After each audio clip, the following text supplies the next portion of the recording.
Helium cylinders blast, ಮೃತನ ವಿರುದ್ಧವೇ ಈಗ ಎಫ್ಐಆರ್ ದಾಖಲಿಸಲಾಗಿದೆ. ಮೈಸೂರು ಅರಮನೆ ಮುಂಭಾಗ ಸ್ಫೋಟಗೊಂಡಂತಹ ಸಿಲಿಂಡರ್ ಹೀಲಿಯಂ ಸಿಲಿಂಡರ್ ಬ್ಲಾಸ್ಟ್ ಆಗಿತ್ತು. ಈಗ ಮೃತನ ವಿರುದ್ಧವೇ ಎಫ್ಐಆರ್ ದಾಖಲಿಸಲಾಗಿದೆ.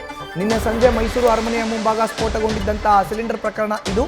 ಬಲೂನ್ಗೆ ಗಾಳಿ ತುಂಬುವ ಹೀಲಿಯಂ ಸಿಲಿಂಡರ್ ಸ್ಫೋಟಗೊಂಡಿತ್ತು.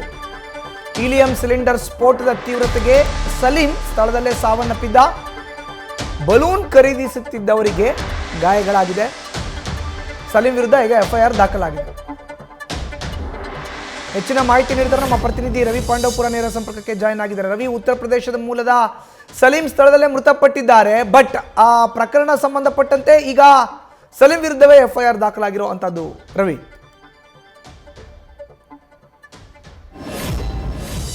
ವಿಶ್ವವಿಖ್ಯಾತ ಅರಮನೆಯ ಮುಂಭಾಗದಲ್ಲಿ ರಾತ್ರಿ 8:25 ಸುಮಾರಿಗೆ ಹೀಲಿಯಂ ಸ್ಫೋಟಗೊಂಡಿತ್ತು. ಸ್ಫೋಟದಲ್ಲಿ ಉತ್ತರ ಪ್ರದೇಶದ ಬಲೂನ್ ಮಾರಾಟಗಾರ ಸಲೀಂ ಸ್ಥಳದಲ್ಲೇ ಸಾವನ್ನಪ್ಪಿದರು. ಅವರ ಕರುಳಿನ ಭಾಗ, ಹೊಟ್ಟೆಯ ಭಾಗ ಛಿದ್ರವಾಗಿತ್ತು.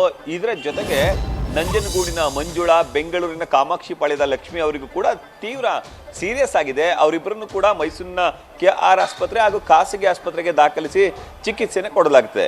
ಇದ್ರ ಜೊತೆಗೆ KSRTC ನೌಕರ ಕೊಟ್ರೇಶ್ ಅವರಿಗೂ ಕೂಡ ಗಾಯಗಳಾಗಿದ್ದು 4-5 ಮಂದಿಗೆ ಗಾಯಗಳಾಗಿತ್ತು. ಎಲ್ಲರನ್ನೂ ಕೂಡ ಮೈಸೂರಿನ KR ಆಸ್ಪತ್ರೆಗೆ ದಾಖಲಿಸಿ ಸದ್ಯ ಚಿಕಿತ್ಸೆಯನ್ನು ಕೊಡಲಾಗ್ತಿದೆ. ಇದ್ರ ಜೊತೆಗೆ ಇಬ್ಬರ ಸ್ಥಿತಿ ತೀವ್ರ ಗಂಭೀರವಾಗಿದೆ. ಅದರಲ್ಲಿ ಮಂಜುಳಾ ಹಾಗೂ ಲಕ್ಷ್ಮಿ ಅವರ ಸ್ಥಿತಿ ತೀವ್ರ ಗಂಭೀರಗಳಾಗಿದ್ದು, ಲಕ್ಷ್ಮಿ ಅವರ ಹೊಟ್ಟೆಯ ಭಾಗದಲ್ಲಿರುವಂತಹ ಕರುಳು ಹೊರಗೆ ಬಂದಿದೆ. ಇನ್ನು ಉಳಿದಂತೆ ಕೈ ಮತ್ತೆ ಕಾಲಿನ ಭಾಗ ಕೂಡ ಗಾಯಗಳಾಗಿದೆ. ಇನ್ನು ಮತ್ತೊಂದು ಕಡೆ ಈ ಲಕ್ಷ್ಮಿ ಅವರಿಗೂ ಕೂಡ ಸಾಕಷ್ಟು ಪೆಟ್ಟಾಗಿದೆ. ಈ ನಡುವೆ ಈಗ ಸಲೀಂ ಅವರ ವಿರುದ್ಧ ಮೈಸೂರಿನ ದೇವರಾಜ ಪೊಲೀಸ್ ಠಾಣೆಯಲ್ಲಿ ಪ್ರಕರಣ ದಾಖಲಾಗಿದೆ.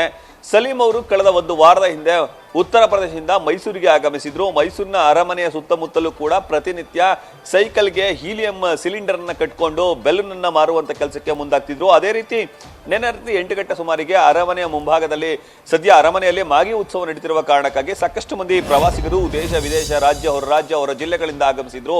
ಹೀಗಾಗಿ ಪ್ರವಾಸಿಗರನ್ನ ಆಕರ್ಷಿಸುವ ದೃಷ್ಟಿಯಿಂದ ಹೀಲಿಯಂ ಬಲೂನ್ ಅನ್ನ ಮಾರಾಟ ಮಾಡ್ತಿದ್ರು.